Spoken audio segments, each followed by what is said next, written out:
वास्ते जेको माण्हू आहे उहो म्यूज़िशन हुजे, गुलकार हुजे, अदाकार हुजे, मौसीकार हुजे, हुनजी कोशिशि हूंदी त जेकॾहिं हुनखे का तकलीफ़ आहे त सुधीर ते पहुचणु खपे ऐं सुधीर उहो करे ॾेखारे।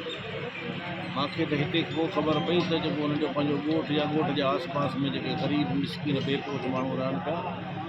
उहे माण्हू बि हिनखे फ़ोन कंदा हुआ त असांजे घर जी छित किरी पई आहे, असां ग़रीब आहियूं, असांखे नलको कोन्हे को, असांखे प्लेटूं हणाए ॾियो।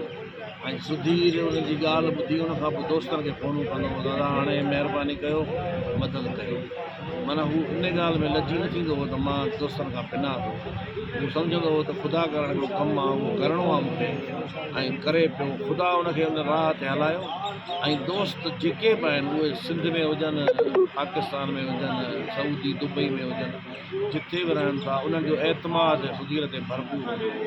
छो त उन्हनि खे इहा पक ई त असांजो पैसो ज़ाया न थींदो। जेकर सुधीर चवे थो त कंहिं ग़रीब मिसकिन जी मदद आहे त उहे सम्झंदा त सुधीर सच थो ॻाल्हाए ऐं हक़ीक़त भई इहा हुई। सकाफ़त खाते वारनि जो उन ते एॾो एतमाद थी वियो जो सकाफ़त खाते वारा चवंदा हुआ त सुधीर जेकॾहिं हिकु निशानदाही करे त फलाणे इलाइक़े में फलाणो फ़नकार बीमार आहे, उनखे का तकलीफ़ आहे त हू ओके करे छॾींदा हुआ ऐं सुधीर जे चवण सां उहो चेक ठही वेंदो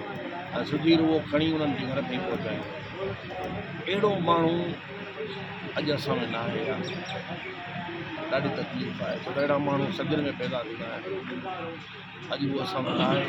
असां हुनजे लाइ दुआ घुरी सघूं था, अलाह शाल खे